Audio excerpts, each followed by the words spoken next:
నమస్కారం. ఆర్వీఆర్ టీవీకి స్వాగతం. దయవుంచి ఇప్పటికైనా పట్టిసీమ ప్రాజెక్టును క్యాన్సిల్ చేయండి. పట్టిసీమ ఒట్టిసీమ అన్నారు, పట్టిసీమ దండగా అన్నారు. ఎక్కడ నీళ్లు పెడతారని అడిగారు.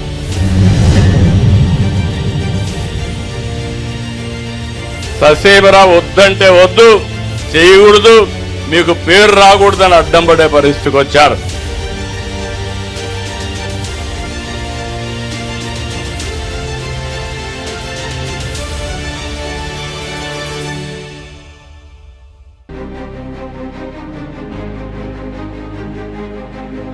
పట్టిసీమ ప్రాజెక్ట్ అన్నపూర్ణ ఆంధ్రప్రదేశ్ భాండాగారం. ఉరకలెత్తే జలధారలతో బీడు భూములకు జీవకళ తెస్తున్న సజీవ సృష్టి. కృష్ణా గోదావరి నదులను అనుసంధానించిన ఒక మహాద్భుతం. ఏకకాలంలో కృష్ణా డెల్టాతో పాటు రాయలసీమను రతనాల సీమగా మార్చేస్తున్న జల తరంగిడి. పట్టిసీమ పరవళ్లతో గోదారమ్మ ఉరకలేస్తూ కృష్ణమ్మను ముద్దాడే అపురూప దృశ్యం.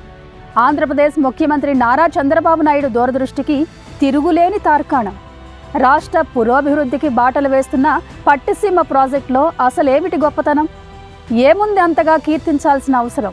ఒక దార్శనికుడి ఊహలకు సజీవ రూపమే పట్టిసీమ ఎత్తిపోతల పథకం. కృష్ణా డెల్టా పరిధిలోని 4 జిల్లాలతో పాటు సుదూరంగా ఉన్న రాయలసీమ జిల్లాలను సైతం సస్యశ్యామలం చేసింది. అటు సాగునీరు, ఇటు తాగునీటి లోటును తీర్చింది. చుక్క నీరు కరువై బీడు బారిన రాయలసీమ ప్రాంతాన్ని మళ్లీ రతనాల సీమగా మార్చివేసింది. పథకం చిన్నదైనా ప్రయోజనాలు అపారమని గణాంకాలతో తేల్చి చెప్పింది. ఆంధ్రప్రదేశ్ రాష్ట్ర ఆర్థిక ముఖ చిత్రాన్ని మార్చివేసింది. ఎన్నో విమర్శలు, ఆరోపణల మధ్య ముఖ్యమంత్రి నారా చంద్రబాబు నాయుడు మానస పుత్రికగా 2016వ సంవత్సరంలో గిన్నీస్ బుక్ ఆఫ్ వరల్డ్ రికార్డులు తోడుగా పట్టిసీమ ఎత్తిపోతల పథకం ప్రాణం పోసుకుంది. అపారమైన పాలనా అనుభవం, రైతాంగ సమస్యలపై లోతైన అవగాహన కలిగిన చంద్రబాబు నాయుడు దూరదృష్టికి, మేధాశక్తికి మరో నిదర్శనంగా నిలిచింది. పెట్టిన ఖర్చుకు ఇప్పటికే ఎన్నో రెట్లు ఆదాయాన్ని రాష్ట్రానికి సమకూర్చి పెట్టింది. దేశంలో మరే ఎత్తిపోతల పథకానికి సాధ్యం కాని రీతిలో సరికొత్త చరిత్రను లిఖించింది. కృష్ణా డెల్టాతో పాటు రాయలసీమ ప్రాంతానికి జీవం పోసిన పట్టిసీమ ఎత్తిపోతల పథకంపై మొదటి నుంచి అనేక విమర్శలు, ఆరోపణలు వెల్లువెత్తాయి. అసలు ఈ ఎత్తిపోతల పథకం ఆలోచనే అనర్థదాయకమని ప్రతిపక్షం విమర్శించింది. చంద్రబాబు నాయుడు కోట్ల రూపాయల ప్రజాధనాన్ని వృధా చేస్తున్నారన్న ప్రతిపక్షం మాట నిజమైందా?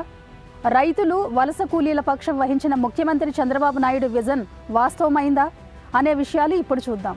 విభజిత ఆంధ్రప్రదేశ్ తొలి ముఖ్యమంత్రిగా ప్రమాణ స్వీకారం చేసిన చంద్రబాబు నాయుడు అనాలోచితంగా, అవగాహన లేకుండా పట్టిసీమ ప్రాజెక్టుపై ప్రజాధనాన్ని దుబారా చేస్తున్నారని ఆరోపణలు చక్కర్లు కొట్టాయి. అన్ని విమర్శలు, ఆరోపణలను కొట్టిపారేసి పట్టుబట్టి పట్టిసీమను కట్టించిన చంద్రబాబు నాయుడు తన దార్శనికతను నిరూపించుకున్నారని ఇప్పుడు మేధావులు సైతం ఒప్పుకుంటున్నారు. పోలవరం ప్రాజెక్ట్ నిర్మాణం పూర్తయితే పట్టిసీమ ఎత్తిపోతల పథకంపై పెట్టిన ప్రతి పైసా బురదలో పోసిన పన్నీరులా పనికిరాకుండా పోతుందని ప్రతిపక్షం శాపనార్థాలు పెట్టింది. పట్టిసీమ ప్రాజెక్టులో చంద్రబాబు నాయుడు గారు ఎందుకింత తొందరపడి ఈ నిర్ణయాలు తీసుకుంటున్నారు అన్నది రాయలసీమ ప్రాంతం మీద ఉన్న తనకున్న ప్రేమని కాదు. పట్టిసీమ ఎత్తిపోతలకు పూర్తికి కనీసం 2 ఏళ్ళు. ఇప్పుడు కూడా ఒకటే చెప్తా ఉన్నా, దయవుంచి ఇప్పటికైనా ఆలస్యం కాలేదు, దయవుంచి ఇప్పటికైనా పట్టిసీమ ప్రాజెక్టును క్యాన్సిల్ చేయండి. పట్టిసీమ గురించి టీవీ వాళ్ళకే ఒక ఐడియా లేదు. దీని మీద ఎవరో కూడా స్పష్టమైన ప్రకటన చేయలేని పరిస్థితి. ఎందుకంటే ఎవరో కూడా దీన్ని నమ్మే పరిస్థితి లేరు. పట్టిసీమ ప్రాజెక్ట్ అన్నది సంవత్సరం అట్లేదు, 9 నెలల పూర్తవుద్ది పట్టిసీమ ప్రాజెక్ట్ అన్నది.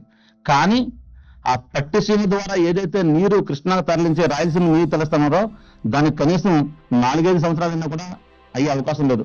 నీటి నిల్వకు ఆస్కారం లేని ఎత్తిపోతల పథకం దండగని తేల్చి చెప్పింది. అసలు ఆ ప్రాజెక్టు కోసం పెట్టిన ప్రతి పైసా వృధాయేనని చాటింపు వేసింది. అయితే 2016 నుంచి ఇప్పటి వరకు సుమారుగా 444 టీఎంసీల నీటిని ఎత్తిపోసి 44 లక్షల ఎకరాలకు సాగునీరు అందించి రికార్డు సృష్టించింది. కొన్ని లక్షల ఎకరాలలో రొయ్యల సాగుకు ఈ నీరే ఆధారంగా నిలిచింది. వేలాది గ్రామాలు, కోట్ల మంది జనం దాహార్తిని తీర్చింది. అంతేనా, అలా ఆదా చేసిన గోదావరి నీటిని కృష్ణా నది జలాల రూపంలో రాయలసీమ ప్రాంతానికి అందించింది. గత 10 ఏళ్లలో పట్టిసీమ ప్రాజెక్టు రాష్ట్రానికి అన్ని రంగాలలో సుమారుగా 50,000 కోట్ల రూపాయల ఆదాయం తెచ్చిపెట్టిందని తెలుగుదేశం ప్రభుత్వం సగర్వంగా ప్రకటించింది. నేను ఆ రోజు పట్టిసీమను తీసుకొస్తే ఆనాటి ప్రతిపక్షం ఎన్ని విధాలుగా నన్ను విమర్శించాలంటే విమర్శించారు.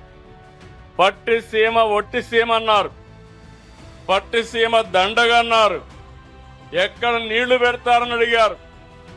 80 టీఎంసీ నీళ్లు తెస్తారు, తీసుకొచ్చి ప్రకాశం బ్యారేజ్ అంతా 2 టీఎంసీ 4 టీఎంసీ ఉంటుంది, ఎక్కడ పెడతారంటే నేను చాలా వివరంగా చెప్పాను. ఆ నీళ్లు వస్తే పొలాలకు వెళ్తాయి, ప్రతిరోజు ఒక 14-15 వేల టీఎంసీ నీళ్లు కావాలి, అక్కడ నేను తెచ్చేది 8 టీఎంసీ నీళ్లు తెస్తామంటే ససేమరా వద్దంటే వద్దు, చేయకూడదు, మీకు పేరు రాకూడదని అడ్డం పడే పరిస్థితికి వచ్చారు. నేను ఆ రోజు భయపడుంటే ఈ 10 సంవత్సరాలు కృష్ణా డెల్టా ఏమయ్యేదో మీరు ఒక్కసారి ఆలోచించమని మిమ్మల్ని అందరినీ కోరుతున్నా. నాకు కొన్ని అనుభవాలున్నాయి. మొట్టమొదటిసారిగా నేను హైదరాబాద్లో ఉన్నప్పుడు సమైక్య ఆంధ్రప్రదేశ్ కోసం హైటెక్ సిటీ కట్టాను. నేను హైటెక్ సిటీ కడితే అపోజిషన్ పార్టీస్ అడ్డుపడిపోయారు. జరగకూడదన్నారు, ఇది దండగా అన్నారు, దీనివల్ల అభివృద్ధి కాదన్నారు. కానీ నేను ఇనుంటే పట్టిసీమ ప్రాజెక్టుతో ఎవరికి లాభం చేకూరింది, ఎంత మేరకు మేలు జరిగింది, ఎలాంటి పరిస్థితుల్లో ఈ ప్రాజెక్టు రాష్ట్ర సమగ్ర అభివృద్ధికి వెన్నెముకగా నిలిచింది.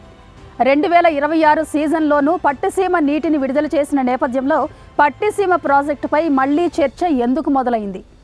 ముఖ్యమంత్రి చంద్రబాబు నాయుడు మొండిగా ముందుకెళ్లి ఈ ప్రాజెక్టును పూర్తి చేసి ఉండకపోతే రాష్ట్రం ఎలాంటి దుస్థితిలో ఉండేది? పట్టిసీమ ప్రాజెక్టుతో ఉమ్మడి కృష్ణా, గుంటూరు, పశ్చిమ గోదావరి, ప్రకాశం జిల్లాలకు చెందిన 13.6 లక్షల ఎకరాల ఆయకట్టు స్థిరీకరణ జరిగింది. ఏటా జూన్ నుంచి ఆగస్టు వరకు వర్షాభావం, నీటి కరువుతో కృష్ణా డెల్టా ప్రాంత రైతాంగం విలవిలలాడిపోయేది. వర్షాకాలంలో ముందస్తుగా వానలు పడక, ఎగువ నుంచి వరద నీరు రాక పంటలు వేయడం ఆలస్యమయ్యేది. నానా కష్టాలు పడి వరి నాట్లతో సహా వివిధ పంటలు వేసుకుంటే అక్టోబర్, నవంబర్లలో వచ్చే భీకర తుఫానులు, వరదలతో పంటలు సర్వనాశనమైపోతూ ఉండేవి. అటు వర్షాలు ఆలస్యం కావడం వల్ల ఒకసారి, ఇటు వరదలు, తుఫానులతో మరోసారి కృష్ణా డెల్టా రైతాంగం భారీగా నష్టపోయేది. ఈ 2 సమస్యలకు ఏకైక పరిష్కారంగా ముఖ్యమంత్రి చంద్రబాబు నాయుడు తెరపైకి తెచ్చిన అపర గంగా ప్రవాహమే పట్టిసీమ ఎత్తిపోతల పథకం. సముద్రంలోకి వృధాగా పోతున్న 2500 నుంచి 3000 టీఎంసీల గోదావరి జలాల్లో కేవలం 100 టీఎంసీల నీటిని కృష్ణా డెల్టాకు మళ్లించి రైతాంగాన్ని ఆదుకోవాలని 2015లోనే చంద్రబాబు నాయుడు సంకల్పించారు. అనుకున్నదే తడవుగా పట్టిసీమ పథకాన్ని ఆగమేఘాలపై ఏడాదిలోగానే పూర్తి చేయించారు. 2016 మార్చిలో స్వయంగా ప్రారంభించారు. ఆ సీజన్లోనే 8.8 టీఎంసీల నీరు లిఫ్ట్ చేసి 2500 కోట్ల రూపాయల విలువైన పంటలను కాపాడారు. కేవలం 1427 కోట్ల రూపాయల స్వల్ప వ్యయంతో నిర్మించిన పట్టిసీమ ఎత్తిపోతల పథకం ఒక బహుళార్థ సాధక ప్రాజెక్టులా ఇటు కోస్తా జిల్లాలతో పాటు అటు రాయలసీమ జిల్లాలను కూడా ఏకకాలంలో ఎలా ఆదుకుంది? ఒక చిన్న ప్రాజెక్ట్ రాష్ట్ర ఆర్థిక ముఖచిత్రాన్ని ఎలా మార్చివేయగలిగింది? అవును, నిజమే. పట్టిసీమ ప్రాజెక్టును ఖర్చు రీత్యా చాలా చిన్న ప్రాజెక్ట్ గానే పరిగణిస్తారు. కానీ ఆ ప్రాజెక్ట్ ఒక భారీ నీటిపారుదల ప్రాజెక్టును మించిన అపారమైన ప్రయోజనాలు అందిస్తే దానిని ఎలా చూడాలి? ఎక్కడ గోదావరి నది, ఎక్కడ కృష్ణా నది, ఎక్కడ దక్షిణ కోస్తా, ఎక్కడ రాయలసీమ జిల్లాలు? ఒక చిన్న ప్రాజెక్ట్ 4 కోస్తా జిల్లాలతో పాటు మరో 4 రాయలసీమ జిల్లాలను సస్యశ్యామలం చేసిందంటే ఆ ప్రాజెక్టు గురించి ఏమని వర్ణించాలి? ఆ ప్రాజెక్టు రూపకర్తను ఎలా కీర్తించాలి? ఆ దార్శనికుడి దివ్య దృష్టిని ఎలా చూడాలి? కృష్ణా జిల్లాలో 6.78 లక్షల ఎకరాలు, పశ్చిమ గోదావరిలో 58,000 ఎకరాలు, గుంటూరు జిల్లాలో 4.99 లక్షల ఎకరాలు, ప్రకాశం జిల్లాలో 72,000 ఎకరాలకు పట్టిసీమ నీరు ప్రాణం పోస్తోంది. మార్గ మధ్యంలోని వేలాది గ్రామాలు, పట్టణాలకు మంచినీరు అందిస్తోంది. భూగర్భ జలాలు పెరగడానికి దోహదం చేస్తోంది. ఇక పట్టిసీమ ద్వారా గోదావరి నీళ్లను మళ్లించిన మేరకు శ్రీశైలం, నాగార్జున సాగర్ ప్రాజెక్టుల నుంచి ఆంధ్రప్రదేశ్ వాటాకు సంబంధించిన నీటిని కృష్ణానది దిగువకు వదిలే బదులు రాయలసీమకు మళ్లిస్తున్నారు. దీంతో చుక్కనీటికి నోచుకోని లక్షల ఎకరాల రాయలసీమ భూముల్లో రైతులు 100 కోట్ల రూపాయల పండ్లు, పూలు, కూరగాయలను పండిస్తున్నారు. పలు ప్రపంచ దేశాలకు ఎగుమతి చేస్తున్నారు. కోస్తాలో రొయ్యల సాగు, రాయలసీమలో ఉద్యాన ఉత్పత్తుల ఎగుమతులతో విదేశీ మారక ద్రవ్యం కూడా సమకూరుతోంది. ఇలా కోస్తా, రాయలసీమ ప్రాంతాల్లో ప్రతి ఏటా సుమారుగా 5,000 కోట్ల రూపాయల పైగా ప్రత్యక్ష, పరోక్ష ఆదాయాన్ని పట్టిసీమ ప్రాజెక్టు రాష్ట్ర ఖజానాకు అందిస్తోంది. పట్టిసీమ ప్రాజెక్టుపై ఇప్పటిదాకా పెట్టిన ఖర్చు ఎంత? ఆ ప్రాజెక్టు రైతులకు, రాష్ట్రానికి తెచ్చిపెట్టిన ఆదాయం ఎంత? అసలు ఈ ప్రాజెక్టును నిపుణులు ఏ విధంగా పరిగణిస్తున్నారు? ఫెయిల్యూర్ అన్నారా, పర్ఫెక్ట్ అంటున్నారా? పట్టిసీమ ప్రాజెక్ట్ నిర్మాణానికి సుమారుగా 1,427 కోట్ల రూపాయల వ్యయమైంది. 24 పంపులతో 8,500 క్యూసెక్కుల సామర్థ్యంతో మెగా ఇంజనీరింగ్ సంస్థ దక్షిణ భారతదేశంలోనే మొదటిసారిగా ఈ నదుల అనుసంధాన ప్రాజెక్టును నిర్మించింది. నీటి ఎత్తిపోతలకు, ప్రాజెక్టు నిర్వహణకు ఆపరేట్ చేసిన ప్రతిరోజు సుమారు 1,50,00,000 రూపాయల వ్యయమవుతుంది. నీటిని లిఫ్ట్ చేయడానికి 113 మెగావాట్ల విద్యుత్ అవసరమవుతుంది. అలా ఇప్పటిదాకా పెట్టిన వ్యయం 2,725 కోట్ల రూపాయలైతే పట్టిసీమ ప్రాజెక్టు ద్వారా సమకూరిన ప్రత్యక్ష, పరోక్ష ఆదాయం సుమారు 50,000 కోట్ల రూపాయలు ఉంటుందని నిపుణులు, ప్రభుత్వం చెబుతున్నాయి. వరి నాట్లు వేయడం, కోతలు కొయ్యడం, రవాణా, అనుబంధ వ్యవసాయ పనులు, పరిశ్రమల ద్వారా 3 కోట్ల పనిదినాలు లభించాయి.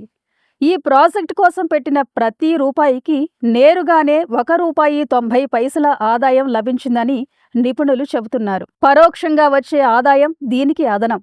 అంటే పట్టిసీమ ఎత్తిపోతల పథకం సూపర్ హిట్ అని ఆర్థిక నిపుణులు లెక్కలు తేల్చారన్నమాట.